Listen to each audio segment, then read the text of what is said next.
उनसे केवल वसूली की है, वसूली कर करके तो एक पे आ गए। तो अब तो दौलत की बेटे हैं तो उनको कोई परवाह नहीं है दलितों की और उनकी कोई, तभी तो उनका स्थिति जो है। 22 तारीख को प्राण प्रतिष्ठा है, बड़ी जोर शोर से अयोध्या में बड़ा जलसा मनाया जा रहा है और तमाम तरह की चर्चाएं भी हैं कि विपक्षी जो है वो पसंद नहीं करते हैं, कभी ब्रजेश पाठक आरोप लगाते हैं तो कभी इस तरह से। और देखिए वो भारतीय जनता पार्टी का राजनीतिक 22 तारीख को कार्यक्रम है, तो वो देखिए राजनीतिक कार्यक्रम में तो विपक्ष के लोगों को जाना नहीं है। उसके 22 के बाद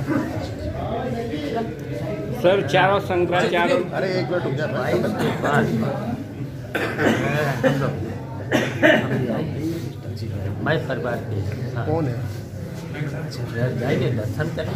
अच्छा, हम लोग तो भगवान राम को मानते हैं, कृष्ण को मानते हैं और जितने भी भगवान हैं सबको मानते हैं। लेकिन ब्रजेश पाठक कह रहे हैं कि जो राम के नहीं हुए वो कृष्ण के नहीं हुए, तो फिर वो कैसे यदुवंशी हो सकते हैं?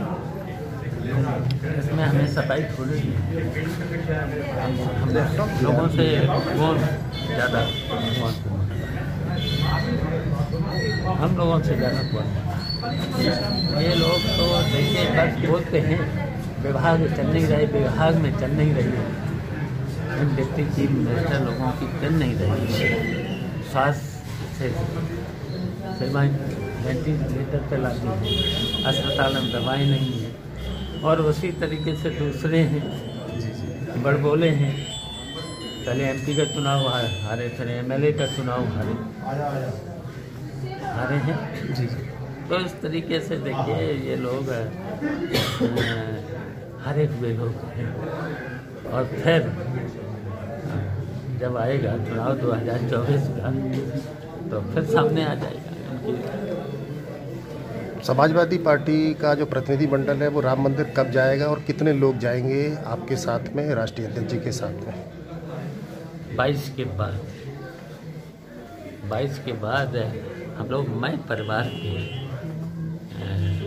जाएंगे। समाजवादी पार्टी कार्यकर्ताओं को क्या संदेश है लोकसभा चुनाव को लेकर के पूरे प्रदेश भर के?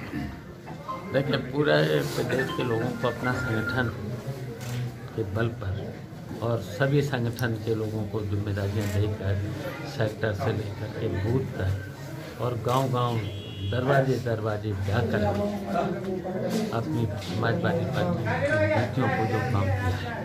अब भारतीय जनता पार्टी के लोगों ने 10 साल में होने जा रहे हैं, कहीं पर भी काम बता दो, इटावा में कहीं काम बता दो, महंगाई कहाँ जा रही है, बेरोजगारी कहाँ जा रही है, भ्रष्टाचार चरम सीमा पर, कहीं पर काम और कहीं विकास का काम नहीं। उत्तर प्रदेश की सड़कों का तो देख ही लिया है कि 5 साल में केवल गड्ढा मुक्ति और गड्ढा मुक्ति में 40,000 करोड़ रुपया लग चुका है और गड्ढा अभी तक नहीं है। कितना बड़ा घोटाला है गड्ढा मुक्ति में। इतने में तो पूरे उत्तर प्रदेश के एक लेपन हो जाता, पूरे गड्ढा भरने की फिर जरूरत कहाँ थी। अगर 40,000 करोड़ रुपए में तो पूरे उत्तर प्रदेश की सड़कों पर एक कोर्ट हो जाता। जो इस तरीके से इनका केवल भ्रष्टाचार, बिजली कितनी महंगी और छापे अलग, वसूली अलग। ये उत्तर प्रदेश इस सरकार से ज़्यादा भ्रष्ट सरकार शायद मैंने तो अभी तक नहीं देखी। कहीं भी कार्यालय में जाओ बिना पैसे रिश्वत के, पुलिस में, तहसील में, थाने में सवेरे से शाम तक केवल उगाही हो रही है। आरोप लगा रहा है राम मंदिर में कि कार सेवकों पे गोली समाजवादियों ने चलवाई थी, तब उनकी सरकार थी, तो अब ये इस तरह से अब राम की बात भी करने लगे, मंदिर की बात भी। इस आरोप को कैसे आप देखिए? संविधान की रक्षा की गई थी, कोर्ट के आदेश का पालन हुआ था, कोर्ट के आदेश का पालन। ये तो झूठ बोलते हैं, भारतीय जनता पार्टी के केवल झूठ बोलते हैं। बताइए कोर्ट का आदेश का पालन हुआ, संविधान की रक्षा हुई। जब जति वहाँ पर जब कोर्ट का स्टे था, यथास्थिति बनाए रखनी थी, तो बताओ वहाँ पर जो विवादित ढांचा था, जो बाबरी मस्जिद थी, तो बताओ उस पर जब इन लोगों ने तोड़ा था, तो वहाँ के प्रशासनिक की जिम्मेदारी थी इस कोर्ट के अनुसार यथास्थिति बनाए रखनी थी। तो किसने उस पर तो संविधान के उल्लंघन किया था? किसने कोर्ट के आदेश का उल्लंघन किया था? उनके खिलाफ तो कार्रवाई होना चाहिए था। कार्रवाई नहीं करते हैं। ऐसे ये देखिए, कार्रवाई नहीं करते हैं। और यहाँ बताइए, पूरी की संस्थाएं, जितनी मुनाफे की संस्थाएं थी, सब पर कब्जा है। जिन्हें पूंजीपतियों, कुछ ही पूंजीपतियों, केवल 2 पूंजीपतियों को बढ़ाने का काम हो रहा है उत्तर पूरे देश में। राम मंदिर की प्राण प्रतिष्ठा हो रही है, लेकिन देश के शंकराचार्य और तमाम सनातनी इस बात का विरोध कर रहे हैं कि अधूरा राम मंदिर बना हुआ है। इस तरीके का विरोध भी सामने आ रहा है। आप क्या कहना चाहते हैं? देखिए, पूरे शंकराचार्य से देखिए, संत देख ही रहे आप लोग। ये तो देखिए संतों का काम था।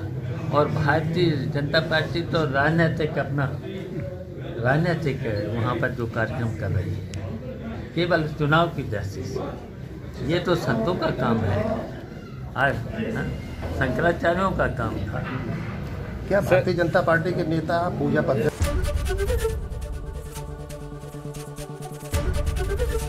ABP गंगा, खबर आपकी, जुबान आपकी।